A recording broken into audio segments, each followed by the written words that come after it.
நம்ம ஊர்ல விநாயகர் கோயில்னா அவர் தனியா உட்கார்ந்து தான் பார்த்திருப்போம். இல்லைன்னா அவர் தம்பி முருகன் கூட இருப்பாரு. ஆனா விநாயகர் அவர் மனைவியோட ஜோடியா இருக்கிற கோயிலை பார்த்திருக்கீங்களா? தஞ்சாவூர்ல அப்படி ஒரு கோயில் இருக்கு. வாங்க அந்த கோயிலுக்கு ஒரு விசிட் போயிட்டு வரலாம். தஞ்சாவூர் கீழவாசல் பகுதியில் இருக்கிற இந்த கோயிலை வெள்ளை விநாயகர் கோயில்னு சொன்னாதான் எல்லாருக்கும் தெரியும். அந்த காலத்துல சோழ ராஜாக்கள் அவங்க குடும்பத்தினர்லாம் இங்க வந்து சாமி கும்பிட்டதால இதுக்கு கோட்டை விநாயகர்னு இன்னொரு பேரும் இருக்கு.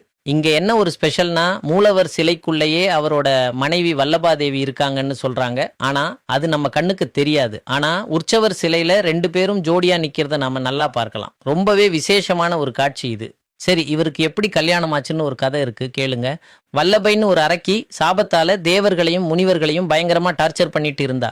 எல்லாரும் சிவபெருமான் கிட்ட போய் முறையிட்டாங்க. சிவன் சரி பார்த்துக்கலாம்னு சொல்லி சின்ன பையனா இருந்த முருகனை சண்டைக்கு அனுப்புனாரு.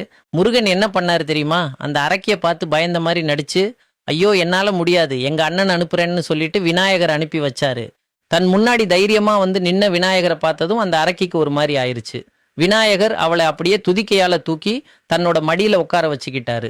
மிருக முகமும் மனுஷ உடம்பும் கொண்ட ஒருத்தர் தொட்டா சாபம் நீங்கிடும்னு அந்த அரக்கிக்கு ஒரு வரம் இருந்துச்சு. விநாயகர் தொட்ட அடுத்த செகண்டே அவளோட சாபம் நீங்கி பழைய அழகான உருவத்துக்கு வந்துட்டா. உடனே விநாயகரையே கல்யாணமும் பண்ணிக்கிட்டா. இந்த கல்யாணம் நடந்த இடம்தான் இந்த கோயில்னு சொல்றாங்க.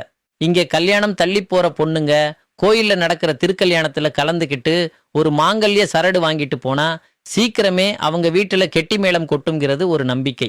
விநாயகர் சதுர்த்தி அன்னைக்கு இங்க சந்தனக்காப்பே கிடையாது.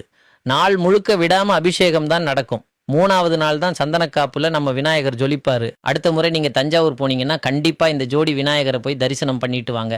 நிச்சயம் நல்லதே நடக்கும். இந்த வீடியோ பிடிச்சிருந்தா ஒரு லைக் போடுங்க. அடுத்த வீடியோல பார்க்கலாம். நன்றி.